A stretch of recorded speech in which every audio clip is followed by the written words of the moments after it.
If you've been looking for simple, proven, and tested step-by-step methods for generating more leads for your small business, then listen to every word in this presentation. I want you to stop for a moment and think about all the advertising you've seen over the past week. How many of those actual ads can you name off? Researchers estimate that over the past 7 days, you have been exposed to as many as 117,000 ads based on national averages. So out of 117,000 ads, how many can you name? Now, if you're fairly attentive, you may be able to come up with 3 or 4 specific ads, but I'll bet that's because you probably see those ads over and over, week in and week out. Let's face the facts. Repetition works. When you see any advertisement multiple times every day, well, you're bound to eventually begin to recall the ad. But now answer this question. What few ads you do remember, how many of their products or services have you bought? I'll admit that I personally love the E-Trade baby commercials on TV and YouTube. I think they're a scream. If I hear one of their ads come on the TV and I'm in the other room, I'll actually stop what I'm doing and go watch it. But I don't have an E-Trade account, never have, never will. Why should I? What benefits do they offer me as a buyer of online trading services that any of the hundreds of other stock trading services offer? See my point? Does a smart aleck, wisecracking baby have any relevance to online stock trading whatsoever? Well, of course not. So why does E-Trade continue to make these commercials? Believe it or not, there is a reason. And by the end of this short presentation, you'll fully understand what that reason is. Businesses today are led to believe that all they have to do to build a successful business is create some type of attention-grabbing form of marketing and they will generate leads at will. Nothing could be further from the truth.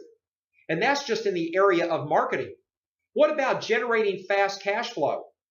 Every small business needs to generate fast cash flow. So how do you do that as a small business owner? What about generating profits? Generating more cash flow is great, but not if you don't get to put any of it in your pocket at the end of the day. How would you like the answers to all of these problems? How would you like it if I could cut through all the hype, eliminate the BS, and give you our proven step-by-step roadmap for making your phone ring, herding prospects to your website, and marketing your business successfully? I'm going to reveal to you the 3 biggest lead generation mistakes small business owners make and show you how you can overcome them all. Here are the 3 mistakes small business owners make. Mistake number 1, they fail to get professional help. Mistake number 2, they don't know the fundamentals required to successfully market their business and attract as many new clients as their business can handle. And mistake number 3, they have no idea how to use their marketing to generate immediate cash flow. Let's explore these 3 in depth and show you how you can easily and systematically overcome them all. Mistake number 1, small business owners fail to get professional help. Can you name me just one professional athlete who does not have a coach? There aren't any. Tiger Woods actually has a total of 9 coaches guiding him in everything from his golf game to his financial investments. But do small business owners really need professional help? Remember the TV ads we previously discussed? Those ads are created by professionals. Unfortunately, those professionals have no clue what they're doing. Everything they're doing in marketing and advertising today is wrong. But let me prove that to you right now. If you currently use any form of marketing, such as a print ad, brochure, postcard, flyer, or for that matter, your company website, take it out and look at it carefully. And if you don't have any form of marketing right now, stop this presentation for a few minutes and take out a sheet of paper and sketch out what you think would make for an effective ad for your business. Now listen, it doesn't have to be anything formal or fancy. Just create a basic outline of the ad and where you would locate the various elements on the page. Stop this presentation and do it now. Welcome back. Now that you have your ad or a mock-up of your ad sitting in front of you, let me provide you with the little-known secrets that produce more leads than your business can handle. 99% of all marketing professionals don't know the lead generation secrets I'm about to reveal to you. This information is so powerful and compelling, it will position you in the top 1% of all lead generation professionals today. This example will show you why every small business owner should acquire our step-by-step roadmap as they start to generate leads for their business. Here's what a true marketing professional will know and help you implement into your marketing. It's known as the marketing equation. Our marketing equation will let you quit competing on price and let you start selling your product or service for what it's really worth. You will drive in more leads and increase your advertising response by 10 to more than 100 times. You will convert a higher percentage of those leads and dramatically increase your number of sales. You will get a bigger bang for your marketing buck. And the bottom line is this: you will literally create a profit faucet that you will have total control over. Now, first, you must understand what marketing is supposed to do. Its purpose is actually threefold. Its first job is to capture the attention of your target market.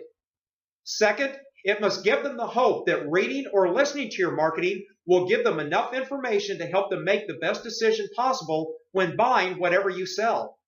In other words, train and teach them how to recognize the true value of your product or service and conclude that you and you alone offer the best value versus your competition. Marketing's third job is to lower the risk of taking the next step in the buying process, and if necessary, continue to educate the prospect regarding the value that you offer. Marketing that accomplishes these three objectives will result in your prospects and customers coming to one single conclusion: that they would have to be an absolute fool to do business with anyone else but you, regardless of price. It's estimated that as many as 96% of all small businesses fail within their first 5 years. The main reason for this tremendously high failure rate has to do with the lack of expertise when it comes to generating leads and making the phone ring.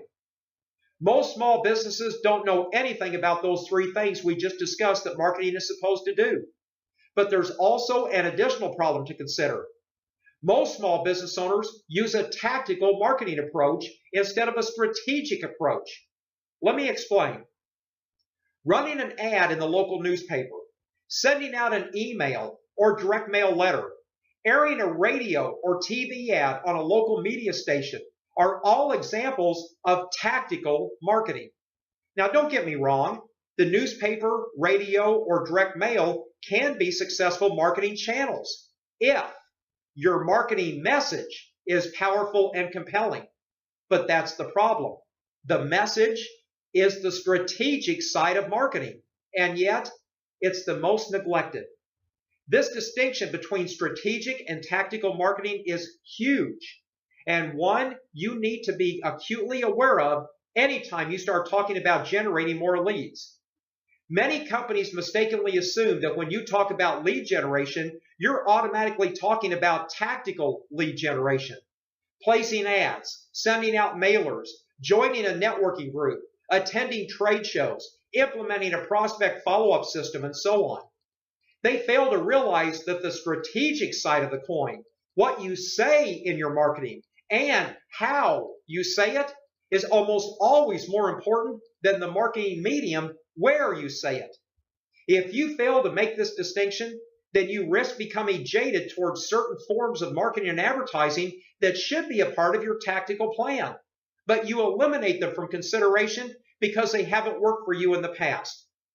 When lead generation results are less than optimal, small business owners tend to almost always blame the marketing medium, like the newspaper the ad ran in or the postcards they sent out. They blame the tactical part of the plan without any regard for how good or how bad the strategic messaging in that marketing piece was. People often say things like, well, we tried radio and it doesn't work for our kind of business. Or, we sent out 50,000 pieces of direct mail and only generated 3 orders. It just doesn't work. Just because it didn't work, don't assume that it won't work. Most people don't have the evaluation skills or the know-how to judge whether poor marketing results from poor strategy or poor tactical execution. This is where our step-by-step roadmap can generate more leads than your business can handle. For example, most small business owners rely heavily on platitudes in their marketing. They say things like, we have the lowest prices, the best service, we're family owned and operated, we offer convenient hours, the best value, not to mention that we've been in business since 1431 BC. Well, look at your own marketing that I asked you to acquire or create earlier. How many platitudes did you use in your own marketing? And by the way, this is not your fault. Small business owners have been conditioned to think this is the proper way to market their businesses, since most advertising follows this same pathetic marketing formula, including the Fortune 500 types. As human beings, we're all after just one thing when we buy something: the best deal. Unfortunately, when you use platitudes in your marketing, there's absolutely no way to tell who is actually offering the best deal. Everyone says they have the lowest prices, the highest quality, and the best rates. So who do you believe? There's only one way to know, and that's to research every single business that offers what you want to buy. How many of us have the time or patience to do that? So most of us just automatically assume that everyone is pretty much the same, and therefore we default to calling on the business that offers us the lowest price. When you can't communicate the true value your business offers, you're doomed to forever compete on price. Our marketing equation will change all of that for you forever. It's going to be the backbone of your strategic marketing plan. It's the foundation on which everything else we build for you is based. Let me give you a quick overview and then spend some time going through it with you in detail. Our marketing equation has four main components. First, we must interrupt your prospects. We must get your qualified prospect to pay attention to your lead generation marketing. Simple enough to say, but a lot more difficult to pull off in real life, unless you understand what you're about to learn here. The interrupt is done through your headline if your marketing is in print, or it's the first thing you say if you're marketing through radio or TV. The second component is engage. Once your prospect is interrupted, it's critical we give your reader the promise that information is forthcoming that will help the prospect make the best buying decision possible. In other words, it must help facilitate their decision to pick you over anyone else. This is the job of our sub-headline. The interrupt is our headline that highlights a specific problem that your prospects are looking for a solution to, and the engage is our sub-headline that promises them that you offer a solution to the problem we mentioned in our headline. The third component we need to include is educate. Once we've interrupted and engaged your prospect, we have to give information that allows them to logically understand how and why you solved the problem they're facing. This is accomplished by giving detailed, quantifiable, specific, and revealing information. This is typically done in the body copy of your ad. When we educate, we need to reveal to your prospects the important and relevant information they need to know when making a good decision, and that your business and yours alone provides it to them. The interrupt and engage hit the prospect's emotional hot buttons. Educate is the logic they need to justify picking up the phone and calling you. The fourth and final component of our marketing equation is your offer. Now that we've interrupted your prospect based on problems that are important to them, engaged by a promise of the solution, and they've examined the educational information that makes your solution real and believable, the last step we need to take is to give them a low-risk way to take the next step in your sales process. We do this by offering a free marketing tool, such as a report, brochure, seminar, audio, video, or something that will continue to educate them. Your offer will allow your prospect to feel in control of their final decision to call and buy from you. So our marketing equation is interrupt, engage, educate, and offer. And together, they equal market domination. Now here's the problem. Most marketing today only contains two of these components. They interrupt by throwing something at you that's either familiar, like Tiger Woods, or unusual, like a monkey or talking pets. Sometimes they like to use both, as in the case of the E-Trade baby. Then once they grab your attention, they make you some type of offer such as call now for whatever. They have left out the engage and the educate, and marketing seldom succeeds when that happens. In fact, the only time this type of marketing does succeed is when you can afford to run the ad over and over nonstop for an extended period of time. Plop, plop, fizz, fizz, melts in your mouth, not in your hand, and things go better with Coke have literally been rammed down our throats by Fortune 500 types. After hearing these slogans thousands of times, of course we're going to remember them. But how can a small business owner like you that doesn't have a billion-dollar marketing budget successfully market your business? The answer, you can't, unless you follow our entire marketing equation. Now here's a simple example to prove this to you. Years ago, there was a movie company that was on the verge of bankruptcy. They were paying $3,000 per month for a full-page ad in their Yellow Pages directory. They were averaging just 70 calls per month, and their conversion ratio was only 16%. So out of 70 calls every month, they were only getting 11 moving jobs. Well, no wonder they were starving. The reason their ad wasn't working was due to their failure to follow our marketing equation. In fact, the only marketing equation component they had in their ad was an offer, and that offer was call us, and then they listed their phone number. They had no interrupt at the top of their ad whatsoever, just the name of their company. Then they listed all the generic and Me Too services that every one of their competitors also listed in their ads. Things like local and long distance, residential and commercial, reliable and careful, fully licensed and insured, free estimates, quality service at reasonable rates, complete packing services, local, regional, national, and so on. Then at the bottom of the ad was their phone number. Again, look at your own marketing that I asked you about earlier. Does your marketing format sound exactly the same as the one this moving company was using? Did you place the name of your business at the top, list your products or services in the middle, along with a layer of worthless and meaningless platitudes such as lowest prices, highest quality, and best rates? 99% of all small businesses follow this exact format, and then they wonder why they aren't generating any quality leads. If you want your phone to start ringing, then you must follow our marketing equation of interrupt, engage, educate, and offer. So using our equation, this moving company redesigned this lead generation ad. And here's what happened. First, they identified the biggest problem their customers had when moving. Without hesitation, it was damage. 72% of all moves result in something being damaged. That's the area they need to focus on then, and create what we call a market-dominating position around that hot button issue. But why is damage such an important issue, since all moving companies listed in the Yellow Pages say they're fully insured? It turns out that all movers must be fully insured, but that the general public has no idea what fully insured really means. When you hear someone say they're fully insured, don't you automatically assume that that means that if they break your $5,000 HD TV, they will reimburse you $5,000? I certainly would.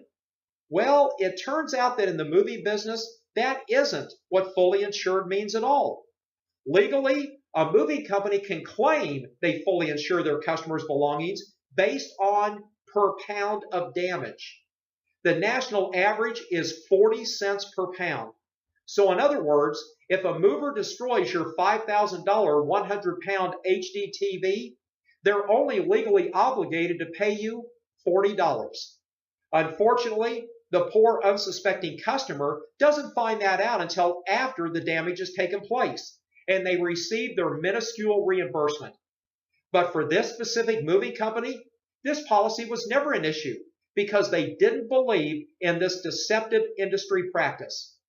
They actually provide their customers with what's known as full replacement value insurance.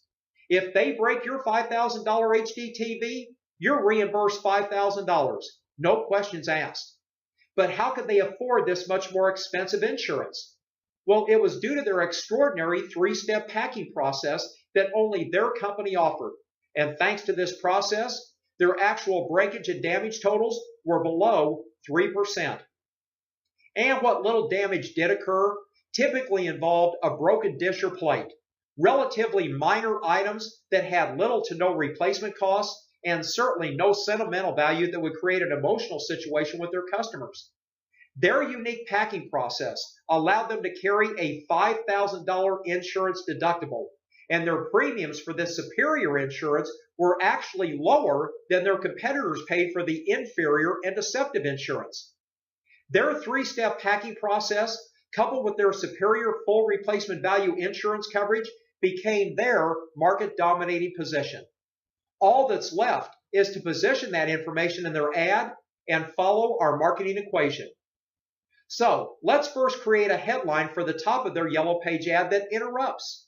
This must address the main hot button issue or problem that their prospects are looking to solve.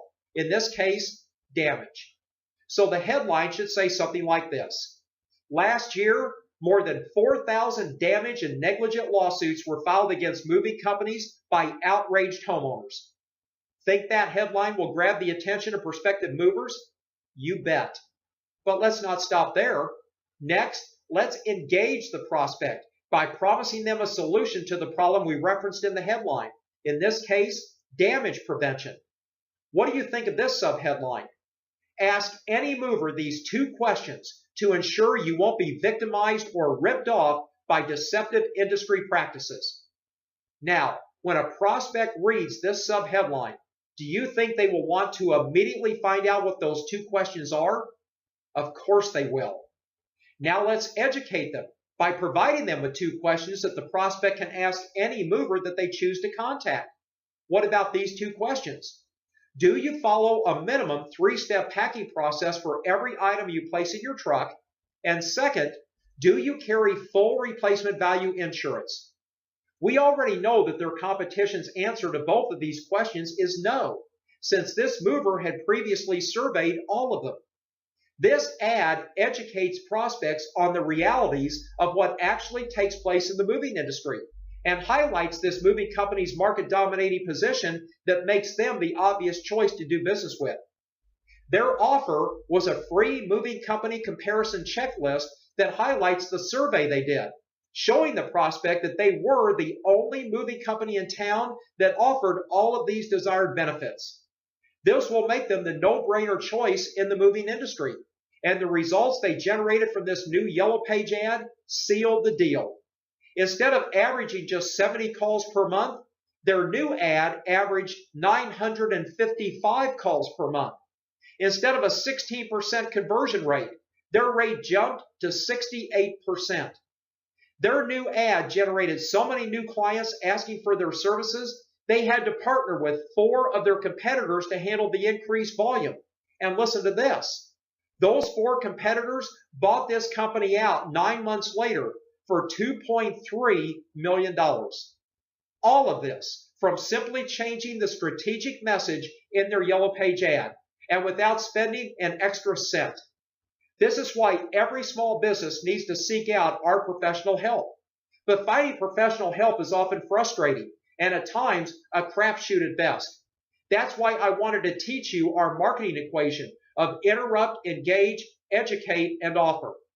The moving company trained their prospects on the relevant and important issues they needed to know when moving, so that those prospects knew what to ask for when they sought out the services of a mover. Now you know our marketing equation to use when seeking out the professional help you need for your business. A true professional will know this equation, and if they don't, run away as fast as you can. And by the way, did you notice that in the information we just discussed, we also covertly covered mistakes number 2 and number 3? Earlier, I said that the second biggest mistake small business owners make involve the fact that they don't know the fundamentals required to successfully market their business and attract as many new clients as their business can handle. Well, now you do know the fundamentals, and you can use them to outmarket and outsell your competition. First, create a market-dominating position for your business, and then insert that position into your marketing by following our marketing equation to the letter. And the third biggest mistake small business owners make focused on the fact that they have no idea how to use their marketing to generate immediate cash flow. When you follow our marketing equation in every form of marketing you do, from your business cards to your company website, the financial results are instantaneous and immediate. Consider the following example. Consider a recent situation involving Dr. John Smith, a child psychologist who specialized in helping parents with out-of-control kids. You know the kids I'm talking about, don't you?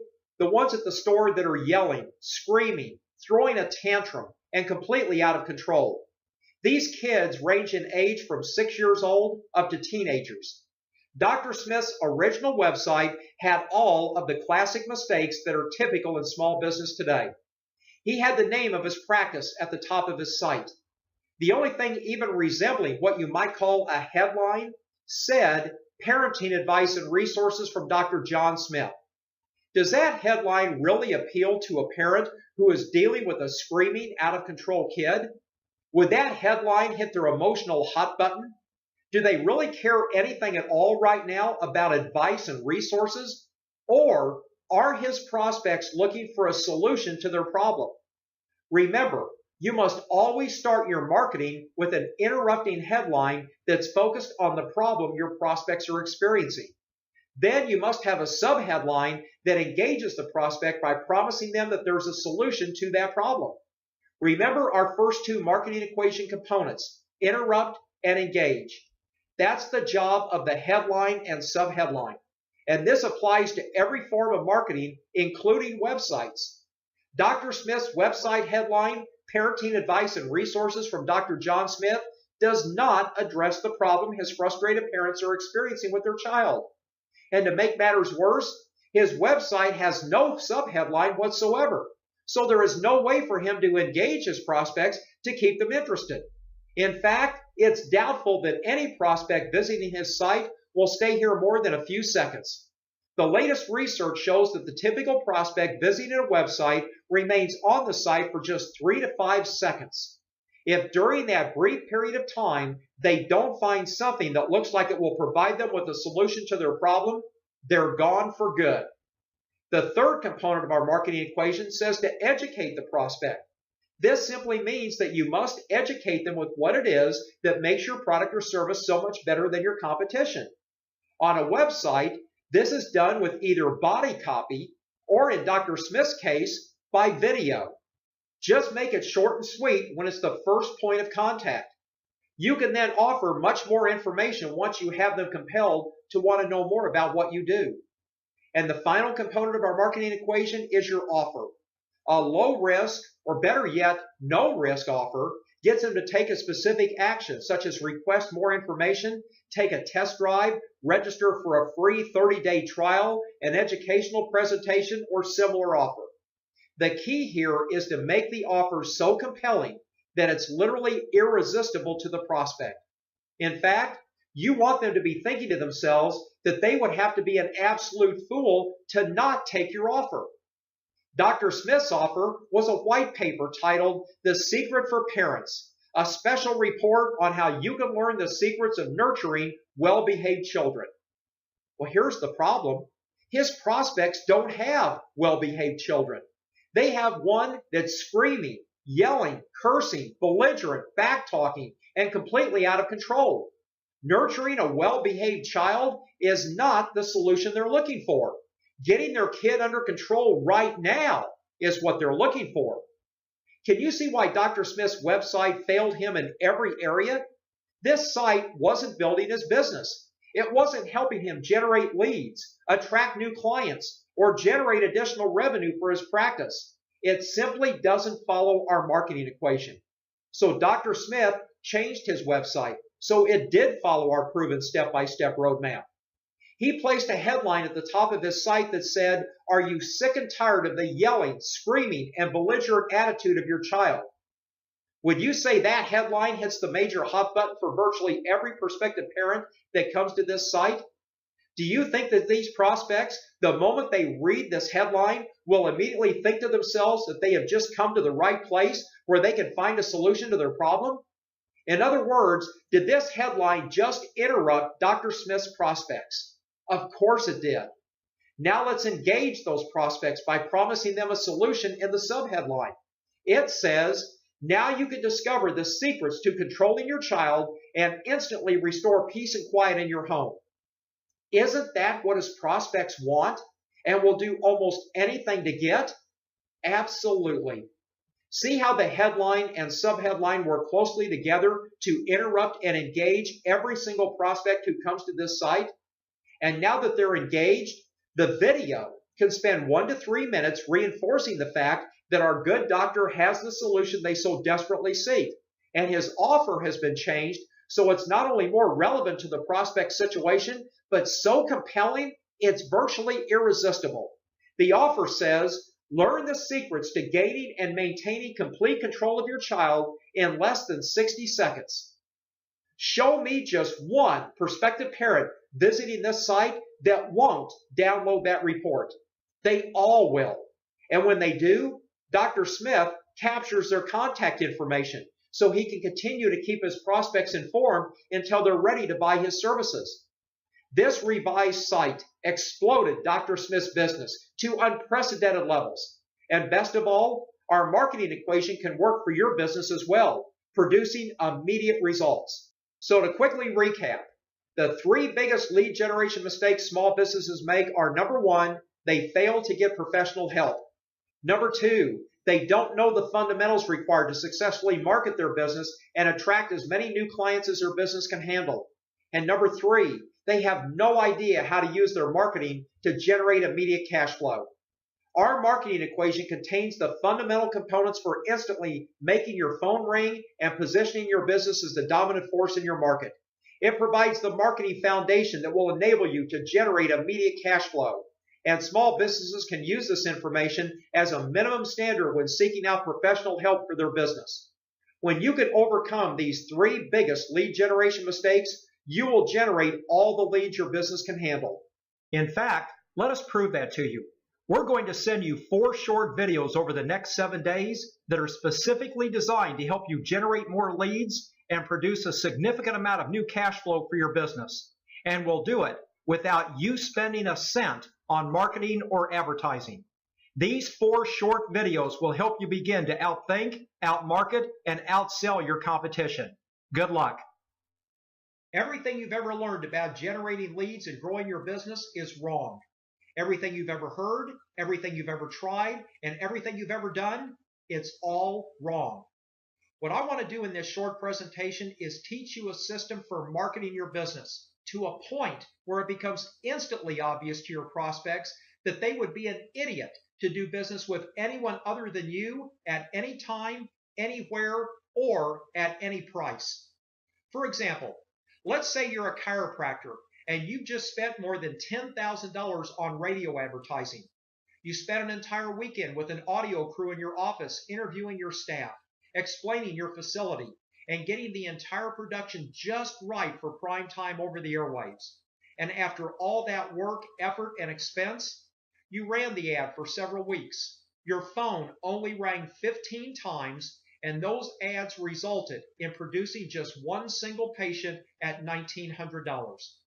How would you feel after investing $10,000 and winding up with a net loss of $8,100 you will never get back, not to mention all the time, effort, and energy you wasted? But let me ask you this.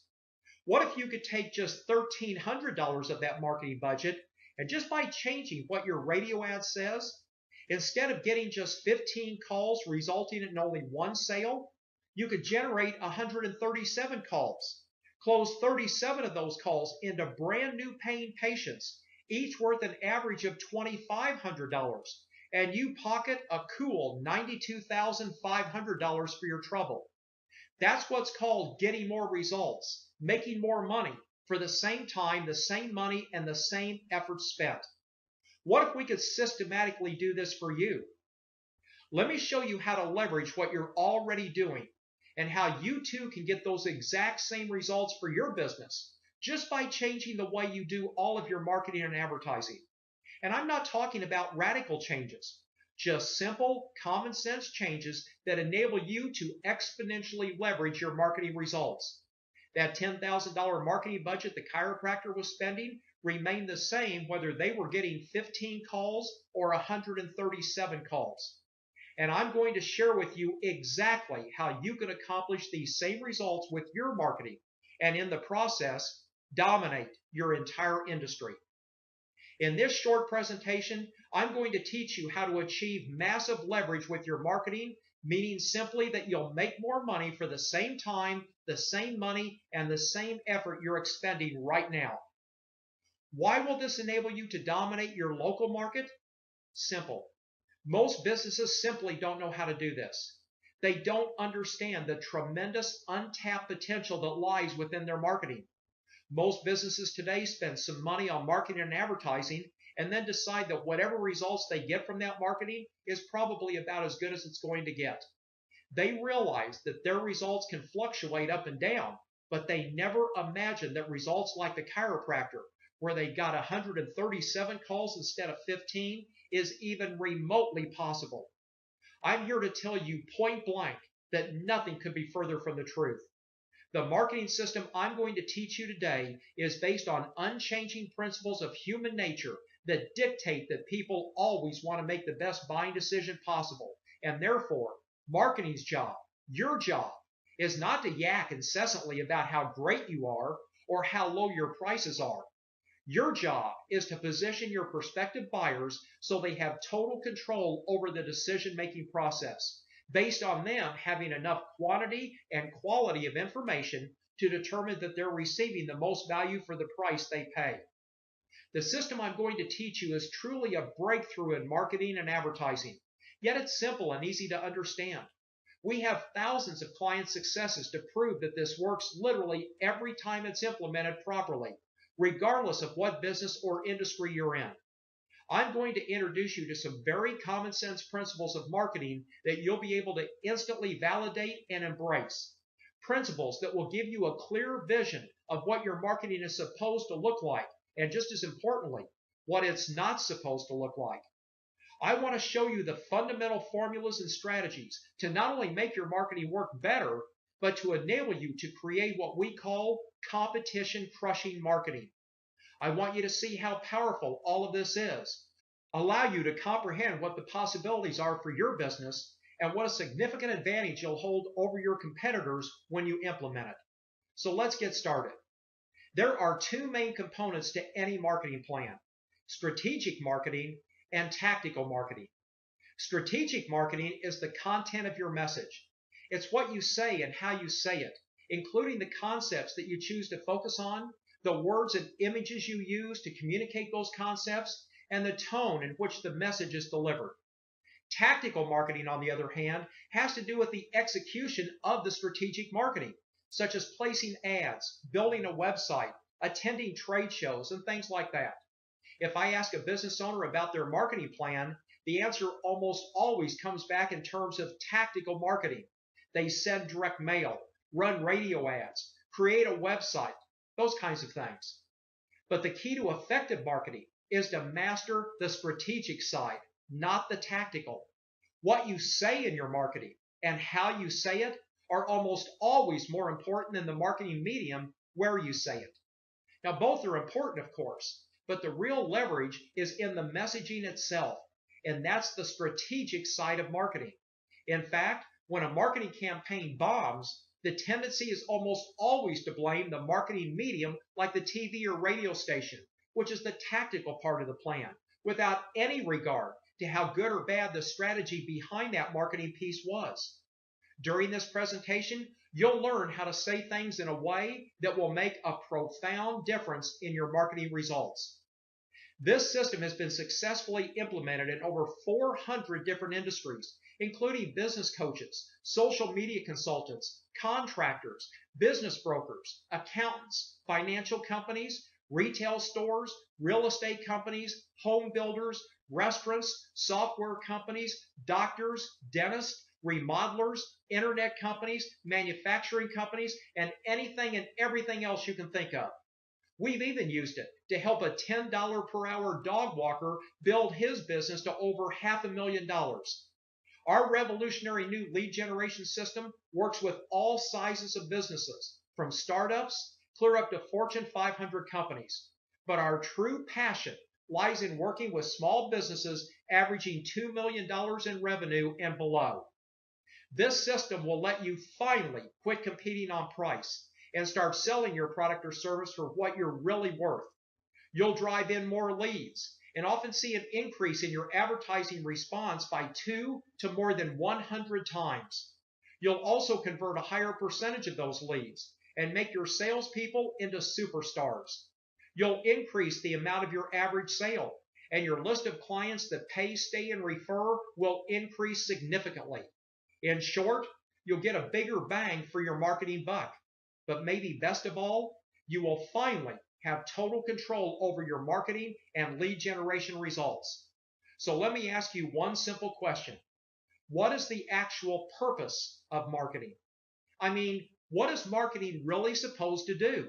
Well, in a nutshell, marketing is supposed to help facilitate your prospect's decision-making process. There are prospects out there that need to buy what you sell. Sometimes they need to be educated to the fact that they need to buy what you sell in the first place. And other times, they already know that they want to buy it, but they need help deciding who they should buy it from. Often, they think they might want to buy what you sell, but they have questions and concerns that need to be overcome before they'll pull out their credit card or checkbook. But consider this. Because these prospects are not experts in what you do, or their exposure to what you sell is quite low, they don't really know the relevant issues surrounding the purchase. They don't know how to make the best decision. They can't tell the difference between the best deal and a major mistake, which leaves an opportunity for you to provide them with this information and then guide them through the buying process. Consider this example. Throughout your life, how many sunrooms have you ever bought? Have you bought 5, 2, 1, or like 99% of homeowners, 0? Let's assume you fall into that 99% group of people who have never bought a sunroom before. Do you have any idea whatsoever how to buy a sunroom? Can you tell the difference between a $10,000 sunroom and a $25,000 one just by looking at it? Well, of course you can't. Now realize that when people need to buy what you sell, they are, generally speaking, just as clueless about what you're selling as you are about sunrooms. So your job, simply put, is to facilitate your prospect's decision-making process. Listen, this is actually pretty simple. All prospects and customers want the exact same things. And it really doesn't matter what type of business you have. They want to feel confident that their money has been well spent and that their decision has been made to the best of their ability. They want to get the best deal. Not just the best price, but the best deal in terms of overall value. People instinctively want to make the best decision possible and not feel like they've got to second guess their buying decision. All you have to do as the marketer is figure out what's important to your prospects. Educate them as to what constitutes the best deal when it comes to buying what you sell. Remember value. And then show them quantifiable proof that you actually provide the best deal in terms of price and value. All this has to be communicated to them in a way that they'll pay attention to, believe in, and then take action on. When this occurs, the prospect gets what they really want from you, complete confidence that they have actually made the best decision possible and that they have truly gotten the best value. But here's the problem. Instead of using marketing to educate and facilitate the decision-making process and build the case why a product or service is the best on the market, most businesses fill their marketing with self-serving jargon that's only a thinly veiled way to say, buy it from me because I want you to give me the money instead of my competitor. That's why people become jaded and why they resist marketing.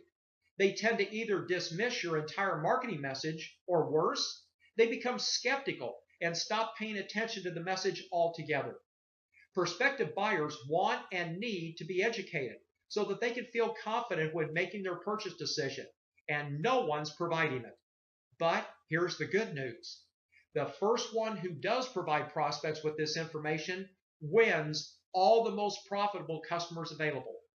When marketing is done improperly, the end result is 100% predictable. you start to feel intense pricing pressure from your prospects, and typically you're forced to cave in, lower your prices, destroy your margins, and make way less money than you should just to stay competitive. And you get to spend more time at work and away from your family than those that are successful. Here's the brutal truth, and please don't be offended by this, but if you're always competing on price, it's your own fault. Your lack of marketing ability has led to a situation where there's no discernible difference between you and your competition. There have been no additional parameters or relevant issues introduced to educate your prospects as to what really constitutes the best value when it comes to buying what you sell. If you feel like you're always competing on price, it's because price is the only relevant variable that you've given your prospects to consider. From the prospect's perspective, all things appear equal, so they default to the business offering the lowest price. I'm about to show you how to fix that once and for all. Our system, simply put, is a step-by-step program for innovating and marketing your business. The system will allow you to first be better than your competition, and then second, do better marketing than your competition. This allows you to separate your business from your competition and become the obvious choice for your prospects to do business with. Consider this. There are actually two sides to your business. First, there's what I call the inside reality, and second, what I call the outside perception. The inside reality encompasses everything you do and everything that makes your business great. It's all of your skills, the people who work for you, your expertise, the way you service your customers before, during, and after the sale. It's your systems, your operational procedures, your commitment to excellence. It's your passion and the way you conduct your business on a daily basis. Add these all together and they equal your value to the marketplace. That's what I call the inside reality. So how's your inside reality? If you asked your customers why they buy from you, they could probably tell you something quantifiable, specific, and instantly obvious. They could point to a specific benefit they enjoy when doing business with you. Then they would say things like, that's why I do business here. That's why I refer my friends to come here. And that's why I'm a loyal customer. That's why I'm willing to pay more here and why I keep coming back. That's your inside reality. So your inside reality is all about what you do and what you are that allows you to perform better. However, your outside perception has to do with how customers and prospects perceive your company. The outside perception is developed through the interactions that your prospects and customers have with your business. Your customers will draw on their past buying experiences with you to form the outside perception of your business. But here's the problem. If you provide unmatched and unequal customer service and your customers absolutely love you, well, none of that matters to your prospects if, number one, they don't even know you exist as an option, or number two, they see your marketing and advertising, and because of your inability to market your business properly, their perception is that you're no different or no better or no worse than your competitors. I would estimate that well over 95% of all businesses are completely inept when it comes to marketing. And the end result is that your inside reality and your outside perception are perceived to be different. You see, regardless of how good you are, regardless of your inside reality, your prospect isn't going to be able to figure out your true inside reality based on your marketing. You simply appear to be just another business that sells whatever it is that you sell. And don't say, well, that's okay because I have a salesperson, and when they get in front of my prospects, they'll be able to educate them and close the sale. Listen, that's a great theory, but I can flat guarantee that even your best salesperson is never going to close a prospect who doesn't know you exist, and therefore never bothers to contact you in the first place. Remember the chiropractor? 137 calls versus 15 calls? That's an extra 122 calls a month. People who were not calling this chiropractor prior to changing his marketing. How can you close people who never contact you? Obviously, you can't. That's why your marketing must do the heavy lifting for you. Let your marketing deliver eager, qualified prospects to your sales funnel. But here's even worse news. Competition today is more fierce now than it's ever been. How many competitors do you have right now in your business? Because that's how many choices your prospects have. And that's how many additional businesses they have to sift through and filter through as they attempt to reach a buying decision. And by the way, the internet has only made the problem worse. Have you noticed lately that everyone's going bonkers for online marketing, SEO, pay-per-click, Facebook, social marketing? And rightfully so. Most prospects are so busy these days that most of them start their buying process by researching online. But here's the sad reality for businesses that are advertising online. They spend a ton of their time and a ton of their effort and money just to get prospects to their website. And guess what their prospects see when they get there?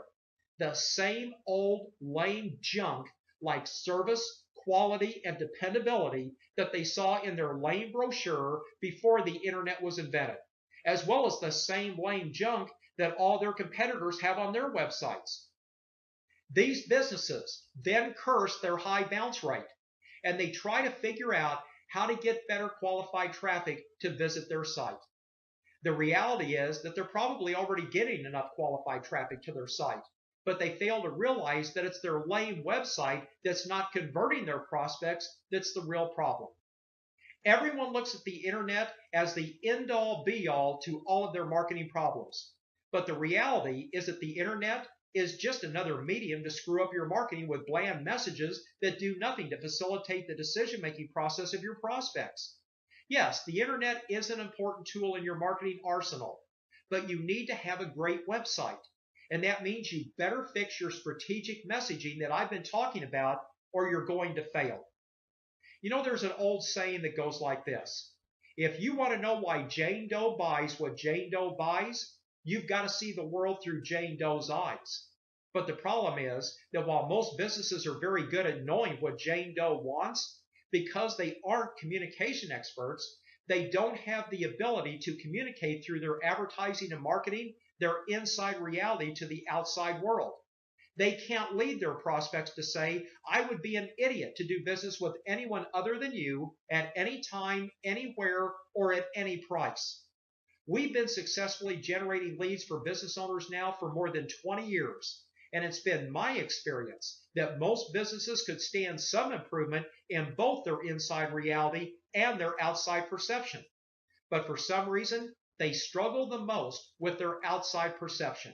In other words, they've got great businesses. Most of them offer exceptional value. They have a good inside reality. But with all the competition that exists, they have a major problem differentiating themselves from the rest of their marketplace. They're simply not getting the value of their business across to those on the outside looking in. And what about you? What's your outside perception? Go grab your marketing. Look at your ads. Take a look at your website. Is it instantly obvious, specifically and quantifiably, what makes you better and unique and different? Do you show your prospects how to judge your industry, what factors they need to consider when deciding what to buy, and how you provide greater value than any of your competitors? You'll realize as these concepts start to sink in that the crux of most marketing problems, including yours, can be wrapped up in this one simple statement.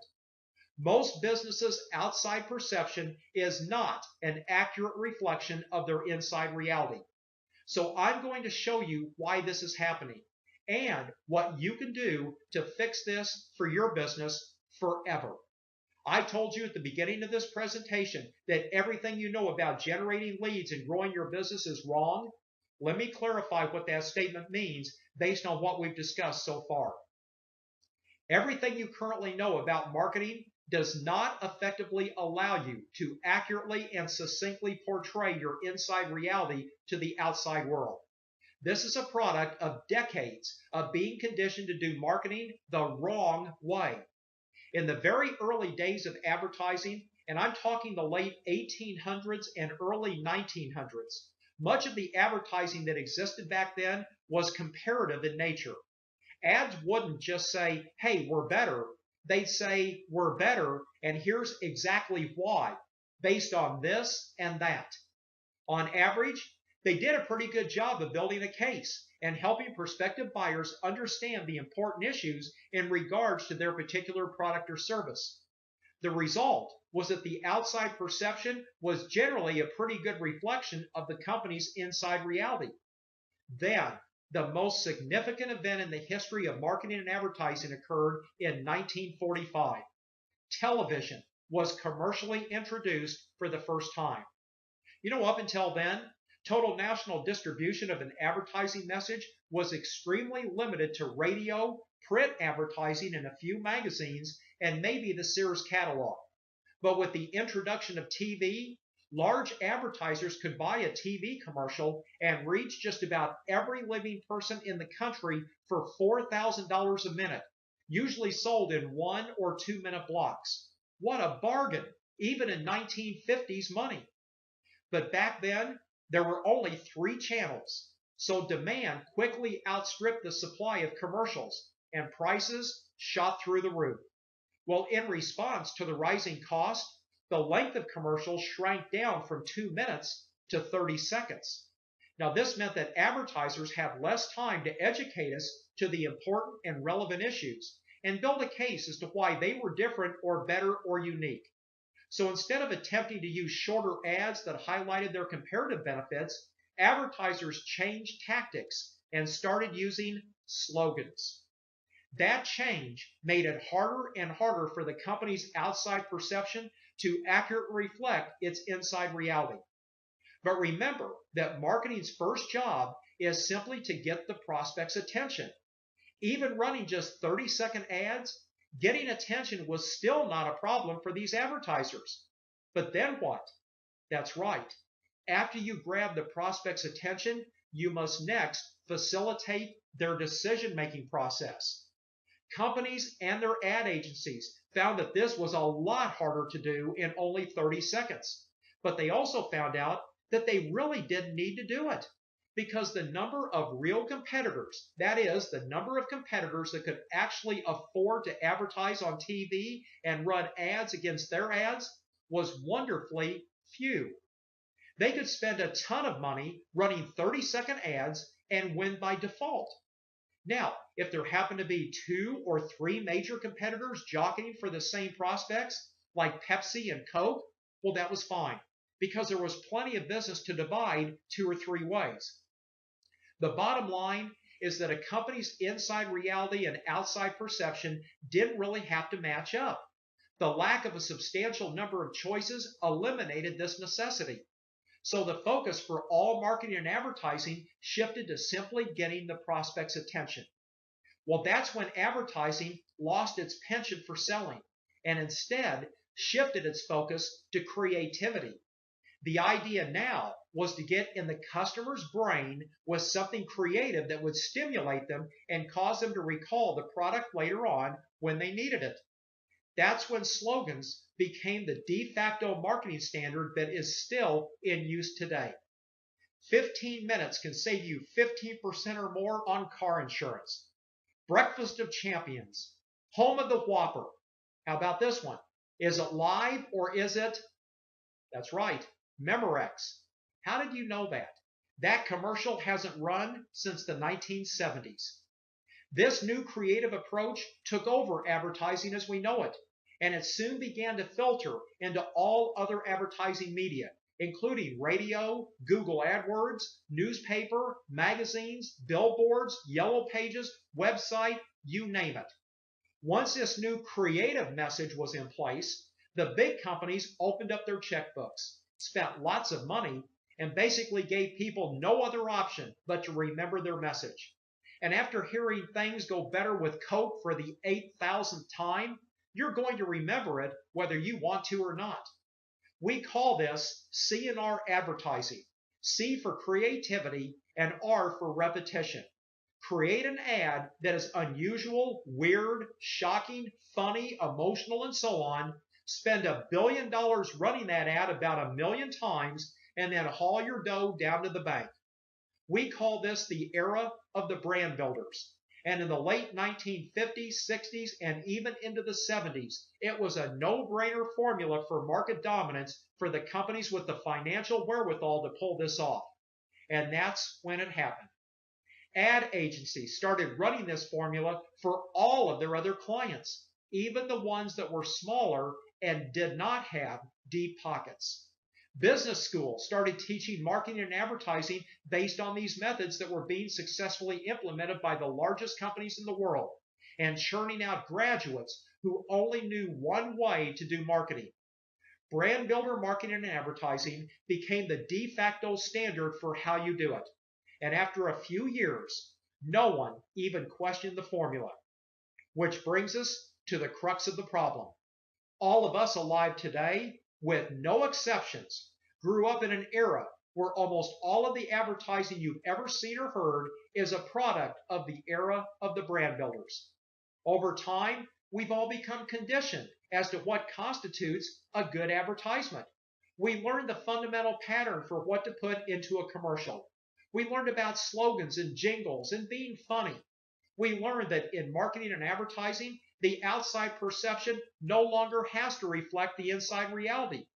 Let me repeat what I said at the very beginning of this presentation. Everything you've ever learned about generating leads and growing your business is wrong. And now you know why. And as a result of this new breed of advertising, jargon has now started to dominate all marketing and advertising. Think of jargon as words or phrases that are drearily commonplace and predictable, that lack power to evoke interest through overuse or repetition, and that are nevertheless stated as if they were original or significant. In advertising, you see and hear jargon all the time.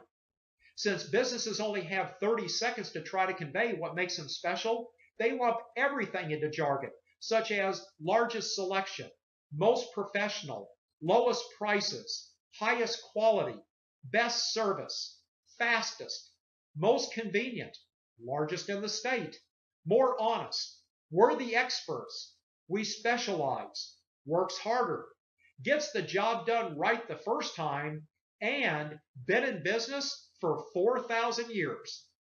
Now listen, I'm not saying that you shouldn't be those kinds of things.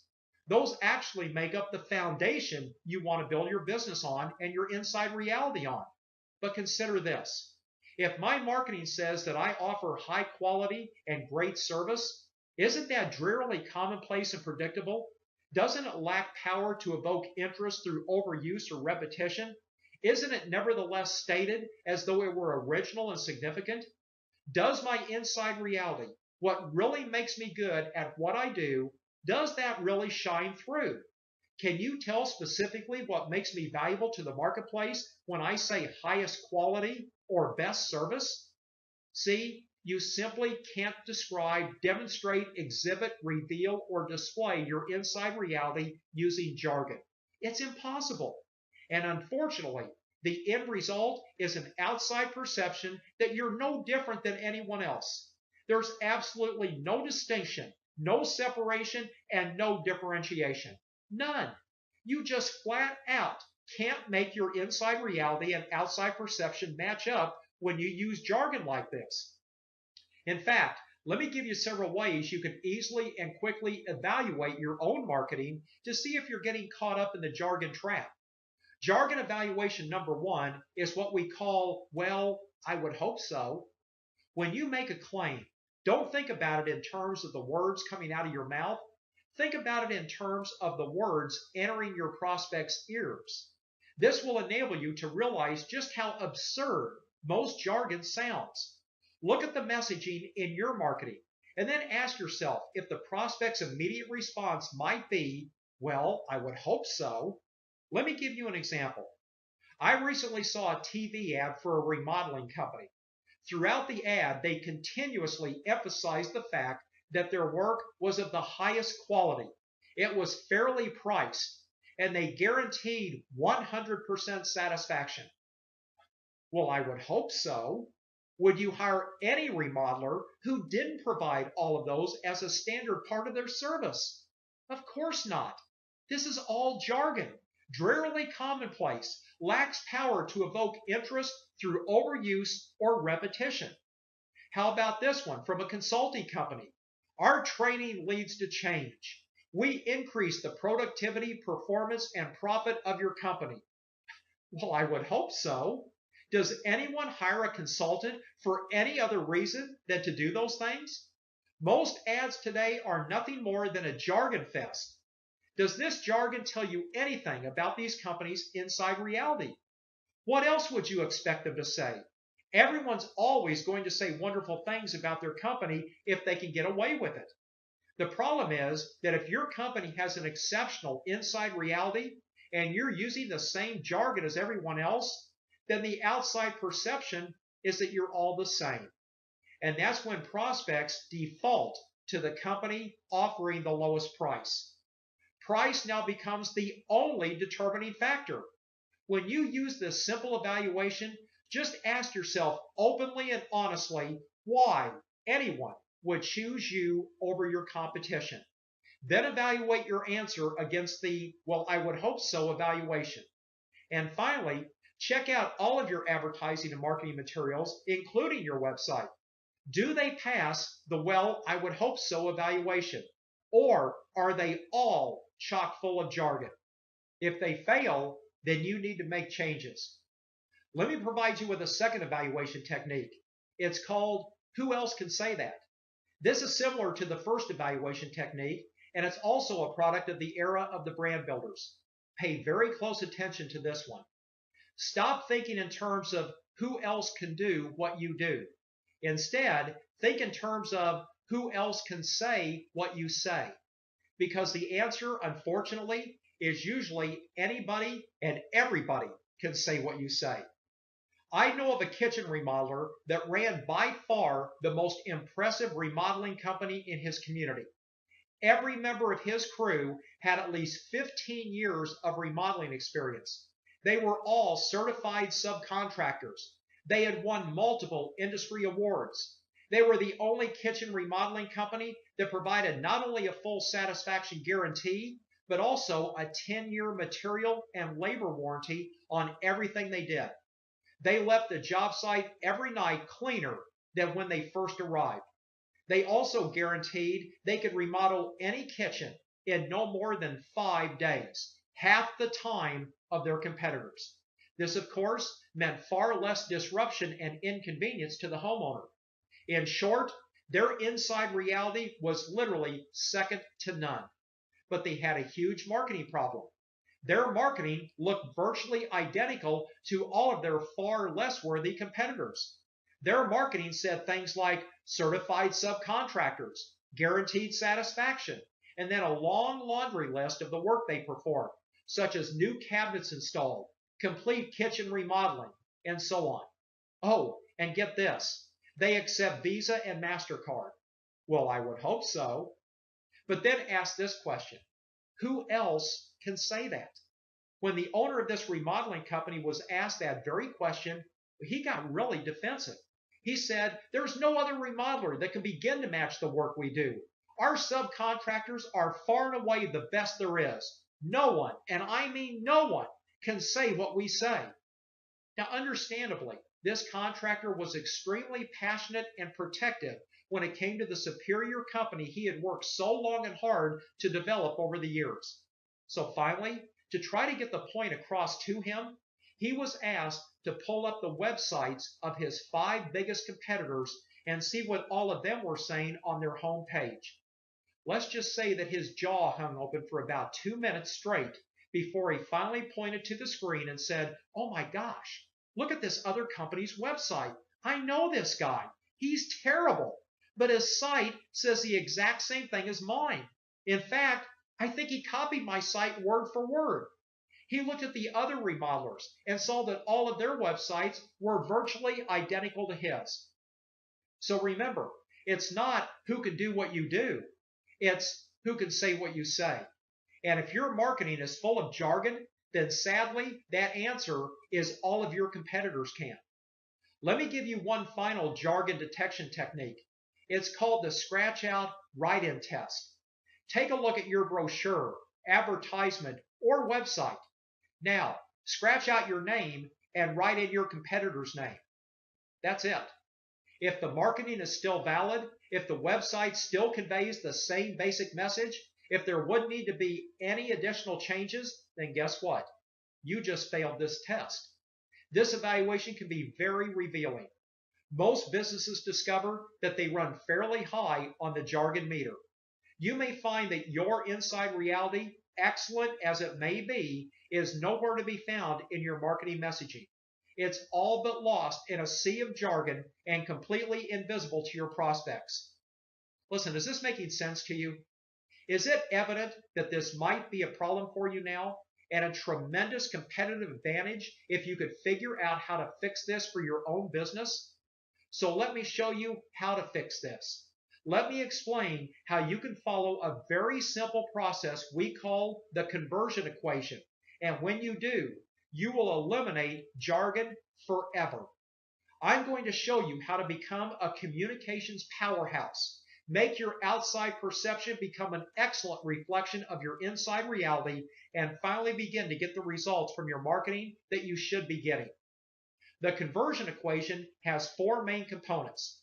Let me start with a brief introduction, and then I'll go into more detail. The first component of the conversion equation is called interrupt.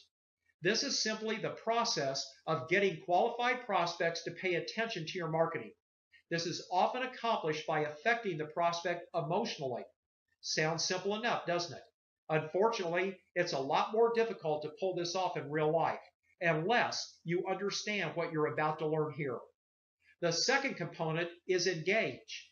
Once the prospect is interrupted, it's critical to give the reader the promise that information is forthcoming that will help the prospect make the best decision possible, or in other words, facilitate their decision-making process. This is also best accomplished on an emotional level. The third component is educate. Once you've interrupted and engaged the prospect, you have to give them information that allows them to logically understand how and why you solved that emotional problem. This is accomplished by giving detailed, quantifiable, specific, inside reality revealing information. This turns the corner from an emotional sale, remember, you interrupted and engaged them based on an emotional hot button, to a logical sell. Now, this is easy to do if you just follow this conversion equation. And the fourth and final component of the conversion equation is the offer. Now the prospect has been interrupted based on problems that are important to them emotionally, engaged by the promise of a solution to that emotional problem, and they've examined the educational information that makes your solution to that emotional problem real and believable. So the last step is for you to give that prospect a low, or better yet, no risk way for them to take the next step in the sales process.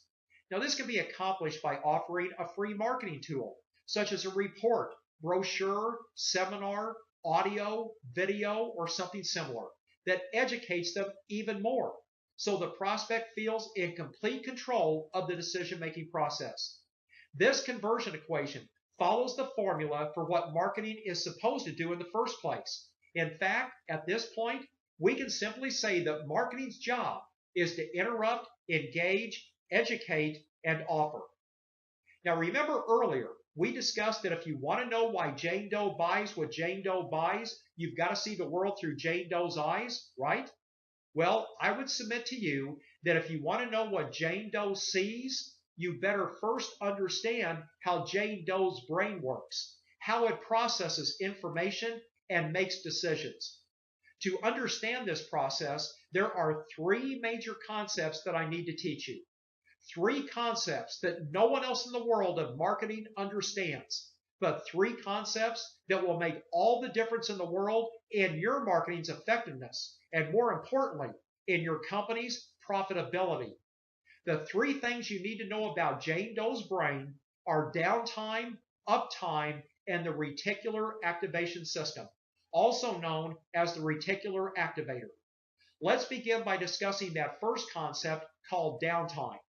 Simply put, this is the hypnotic state of running automatic patterns that allows your brain to perform habitual tasks without any conscious thought.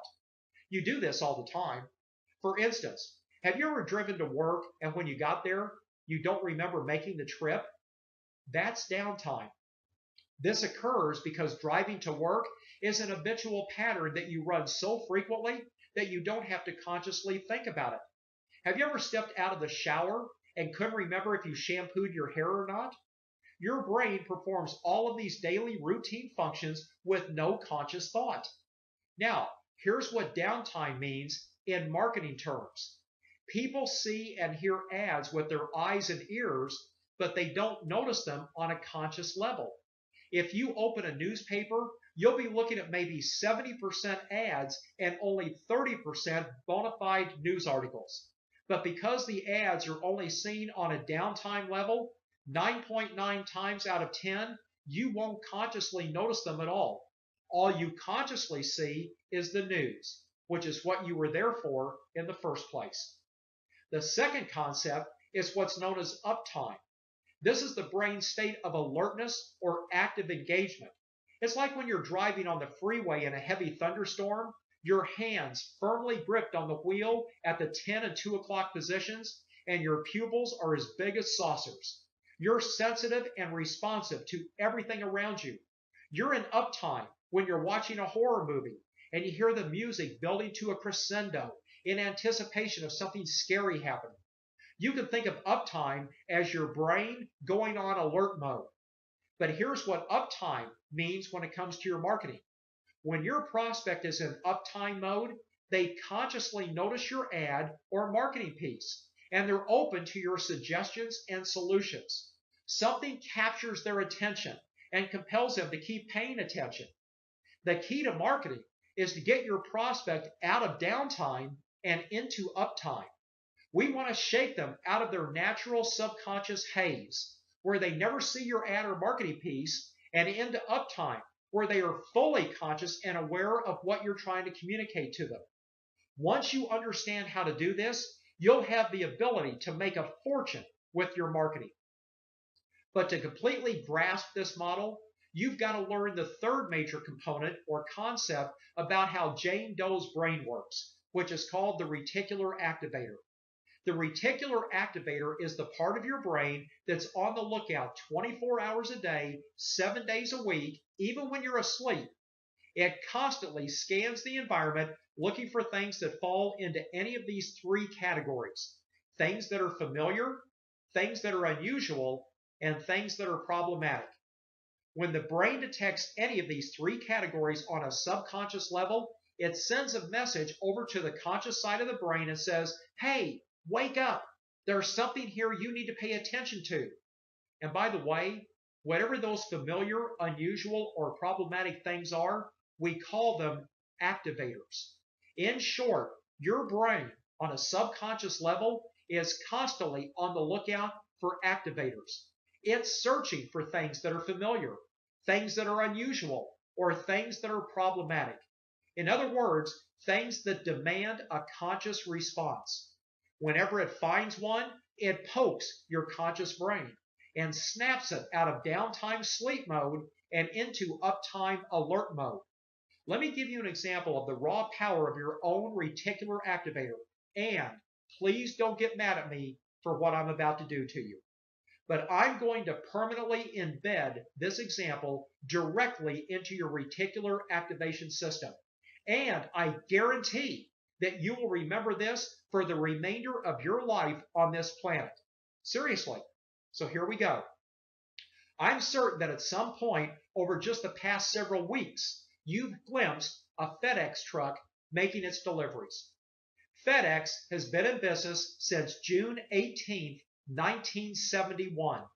That's a lot of years those trucks have been driving around town. So let me ask you a question. How many times have you seen those FedEx trucks? Over the 40 plus years they have been in business, I would wager to say you have seen their trucks a minimum of 1,000 times. So here's question number 2. Have you ever seen the hidden message within the FedEx logo? Yes, that's a serious question. Did you know that there is a hidden message within every FedEx logo? Now, if you're saying right now, that's impossible, You've seen that logo thousands of times, and you certainly would have noticed a message in there at some point in time. Well, then join the crowd. 99% of the population have never seen that hidden message. Ready for me to tell you where it is? Next time you see a FedEx logo, look between the E and X in FedEx. You will see an arrow pointing to the right. It's as plain as day, and yet very few people have ever detected it over all these years. And guess what? That logo was specifically designed that way from the start. It isn't just something that happened by coincidence when the designer created it. Almost no one sees it. But guess what? You will now see it every single time you look at that logo. Why? Because now that I have drawn your attention to it, coupled with the fact you had no idea it was there before, the next time you see that arrow, your brain will perceive it to be unusual, and that automatically triggers your reticular activator. Remember, things that are familiar, unusual, or problematic poke your brain and make it pay attention through your reticular activator. But guess what's going to happen next? Now that you know that arrow is there, every time you see that FedEx logo, your brain will immediately seek out that arrow. And as you observe it over and over, the arrow will move from being unusual to being familiar. And in both of those cases, guess what else happens? You will only notice the arrow for a second or two because your brain activates when it sees it, moving you from downtime into uptime. But since the arrow isn't really relevant or important to you, your brain quickly reverts to downtime. So what does all this have to do with marketing then? Well, the short answer is everything. Understanding what wakes people up so they pay attention is what's going to get our marketing message past the interrupt stage and onto the engage stage. And when we engage your prospect, we've just increased our chances of selling to the people you're trying to engage by 1,000%. This is going to solve the problem that every other marketer has not been able to figure out, which is not just getting them interrupted, but also getting them engaged. Not just finding any old activator, but finding the right activator. Any idiot can simply interrupt people. In fact, that's actually very easy to do. The so-called marketing gurus over on Madison Avenue do that all the time. Those guys and gals prefer to use activators that are based on things that are familiar and unusual because they're the easiest to pull off. Have you ever noticed how many different kinds of animals you see in advertising? That's because animals are familiar and likable. And the idea is that those animals will interrupt you by poking your conscious brain when they're detected by your reticular activator. Aflac has the duck, Geico has the gecko, and Coke has its polar bears. You constantly see dancing elephants, talking dogs, and finicky cats. All of these animals have good interim value based on their familiarity. And that's also the major reason that big advertisers use celebrities, familiarity. And what about activators based on unusual things? Well, that's what creativity is all about. Creativity's main purpose in advertising is to dream up something so weird, so strange, and so shocking, so unusual, that it'll snap you out of downtime and into uptime, otherwise known as interrupt. But here's the key. Here's what no one else seems to understand, and what may just be the most important thing you'll learn in this presentation. Once the brain is activated, once it's broken out of downtime and into uptime alert mode, it wants to be engaged. So it immediately and subconsciously searches for additional clarifying information. The brain wants to know, hey, what's this all about? How does this affect me? Do I need to do anything about this? Literally, on a subconscious level, the brain goes on a fact-finding mission. The bottom line is the brain wants to know, how is this important and relevant to me? Should I allocate any conscious bandwidth to this? So it searches for additional facts. And if it finds them, it'll become engaged. And if not, it will quickly revert back into downtime. We call these important, relevant issues hot buttons. If you're a golf fan and your reticular activator detects that Tiger Woods is on the television, it notices that on a conscious level because Tiger Woods is familiar. He's an activator. Then your brain immediately asks, hey, what's Tiger Woods doing driving a Buick? Is there anything here that's relevant or important to me? Or in other words, is this a hot button issue for me at this point in my life?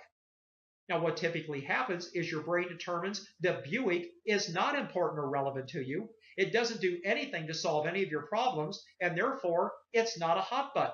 And so your brain immediately reverts back into downtime. Now, let me be crystal clear here. An activator is something that snaps a person from downtime to uptime, and it's based on something that's familiar, unusual, or problematic. But an activator can also be classified as a hot button if, and only if, it's based on something that's important and relevant to your prospect. Your best bet to successfully interrupt and engage your target market is to identify problems, frustrations, uncertainties, and annoyances your prospects have, and then address them in your marketing. Their pain, in most cases, is their hot button. And please don't think this is some form of manipulation.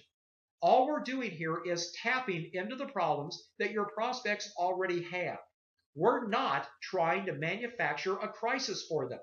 We're merely poking their problems and pointing out those problems so that their reticular activator notices and brings us onto their active radar screen. Now, here's the key point in all of this, and one that none of the big ad agencies understand, but one that you need to know in order to make this all work for you.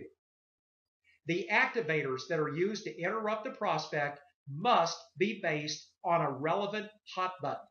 If not, the prospect will momentarily be interrupted, but will quickly revert from uptime back into downtime. In fact, this is what we call false uptime. Have you ever heard someone call out your name in a crowded room? That immediately interrupts you because your name is familiar. But when you turn around to see who it was that was calling you, you realize, oops, they were actually calling out to someone else with my name. Your name is an activator. But because in that situation your name wasn't important or relevant to you, it didn't engage you. You quickly reverted right back to downtime. That's what we call false uptime. Remember what I just said about the FedEx logo? Now that you know the arrow is there, every time you see it, your brain will immediately seek it out because it's unusual. But the more often you see it, the arrow shifts from being unusual to being familiar. Then you will only notice it for a second or two. And then your brain quickly reverts back into downtime because the arrow isn't relevant or important to you. This happens in marketing and advertising all the time. Most marketing interrupts, but it doesn't engage. Just like Tiger Woods and Buick. He's famous and you like golf, so it captures your attention, it interrupts you. But when you find out that it's not based on anything that's important to you, when there's nothing relevant, nothing that solves some problem that you have, will you quickly revert to downtime? This is one of the things that almost no one understands, and one of the main reasons everything you've ever learned about marketing is wrong. You've been conditioned to believe that as long as you've interrupted the prospect, that's it. That's good enough. The job is done. But you have to realize that if you only interrupt the prospect, that's only 1/4 of the conversion equation. You've got to include all 4 components: interrupt, engage, educate, and offer to get the maximum results from your marketing and advertising. Now, when it comes to actually writing the marketing, we typically like to portray the hot buttons in the form of headlines. The headline is the first opportunity you have to interrupt Jane Doe. You've got maybe 1 to 3 seconds max to interrupt the prospect. So you better make sure that the headline has activators in it, and that those activators are based on things that are important and relevant to that prospect. Remember, hot buttons, words and phrases that describe problems or frustrations that the prospect is feeling so that their reticular activator latches onto them and snaps them into uptime. In print advertising, magazines, newspapers, yellow pages, and so forth, the form of the headline is obvious. In radio, the headline is the first sentence they hear. On Google AdWords, it's the first bit of text they read. On television, it's the first thing they see and hear. In brochures, business cards, other marketing collateral, and your company website, it's the first thing they see. Let me give you two quick examples. First, for a daycare, and second, for a child psychologist who works with kids with behavioral problems. When I ask most daycare providers why parents should choose them instead of the 17 other local daycares, they almost always give me the same boring answers. High quality, attention to detail, we supervise our staff better, we're honest, we've taken care of more than 200 kids, and so on. Nothing but jargon. Unfortunately, this exact same jargon shows up in boring, ineffective headlines. For instance, when I looked at the marketing of various daycares, they said things like this: safe, nurturing, and creative environment. Optimize your child's development. Acclaimed by thousands of parents. Accredited by industry professionals. A leader in early childhood care and education. Those were all real headlines from real ads. Jargon and more jargon. But note this as well. These headlines all speak to the daycare, not to the prospect. You could place the word we in front of all of that jargon and it would fit perfectly. We optimize your child's development. We're acclaimed by thousands of parents. We're accredited by industry professionals. Prospects don't care about the daycare. They care about themselves and their kids. And none of those headlines address the problems or concerns of the parents, do they? If you really want to interrupt Jane and John Doe, you've got to use much more powerful language than that to get them to respond on an emotional level.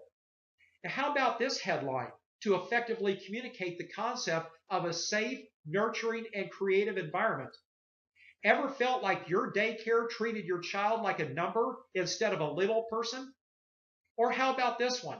To convey being a leader in early childhood care and education. Is your daycare's idea of good educational curriculum watching Barney on TV? Or this one, introducing a daycare center that doesn't consider mac and cheese to be one of the 4 major food groups. All 3 of these headlines work in tandem with close-up pictures that work to reinforce this powerful and compelling messaging. That headline that said, ever felt like your daycare treated your child like a number instead of a little person? Well, next to it is a 4-year-old child sitting in the corner with his head buried in his hands, crying. Talk about powerful, emotional, and compelling. Talk about interrupting. See how these headlines speak to the issues of the prospect instead of the daycare? See how they reflect a fanatical attention to detail that is the foundation of this daycare's inside reality? Well, of course you do, because it's obvious. Now, what about the child psychologist who works with kids with behavioral problems?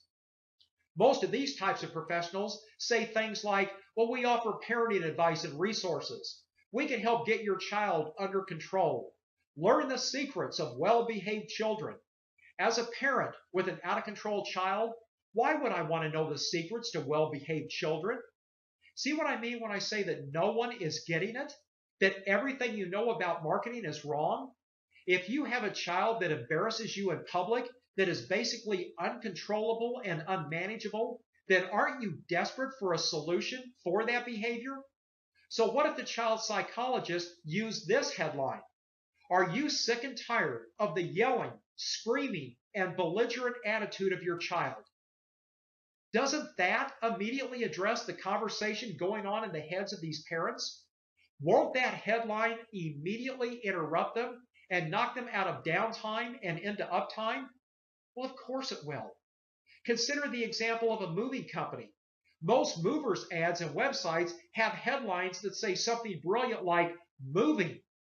Most of them have their company name for the headline along the top of their website and marketing material, or local and long distance. Why in the world would you ever say something like that? However, by changing their marketing so it followed the conversion equation, Their new ad and web copy pulled an astounding 12 times more than their original ad. They went from averaging just 70 calls per month to 955 calls, and their conversion rate skyrocketed from 16% to 68%. Let me put this another way. This moving company, just by changing what their ad said, went from generating 11 sales per month to a whopping 649 sales per month. Their new ad generated so much new business, they had to partner with 4 of their competitors to help them handle the demand for their services. Oh, by the way, those same 4 competitors bought out that moving company 9 months later for $2 million, all due to following the conversion equation in their marketing. So what exactly was it that generated these fantastic results? Well, their new ad and website featured a headline that said this: last year, over 4,350 complaints and lawsuits were filed against moving companies in Dallas. Got your attention? You bet. Because it hits on the prospect's hot buttons of uncertainty and problems that might arise when they move. They then go on to describe what to look for and what to watch out for when moving. It educates the prospect as to what standards they should use to find the best value when hiring a moving company. Okay, to wrap up this discussion about interrupt and engage, let me address the topic of engage specifically for just a moment.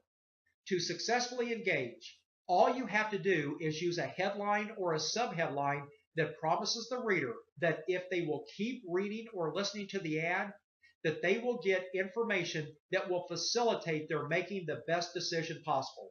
Now, not sales information, not here's how great we are information, but rather bona fide decision facilitating information. Sometimes the headline itself will engage, but more frequently, it's a subheadline that makes the promise to educate and therefore engages. Let's go back to the daycare ad and continue that example. Remember the one that had the headline that said, "Ever felt like your daycare treated your child like a number instead of a little person?" The follow-up engage subheadline would simply say, "How to ensure your child gets personal, loving, caring, one-on-one attention at daycare." Or the headline that said, "Is your daycare's idea of good educational curriculum watching Barney on TV?" The follow-up headline that engages says, "How would you like your child to be reading at a first grade level before starting kindergarten?" In both cases, these subheadlines clarify the first headline and let the reader know that if they keep reading the ad, they can expect to find specific details regarding each of these major hot button issues. In short, these subheadlines engage. The child psychologist that used the headline, "Are you sick and tired of the yelling, screaming, and belligerent attitude of your child?"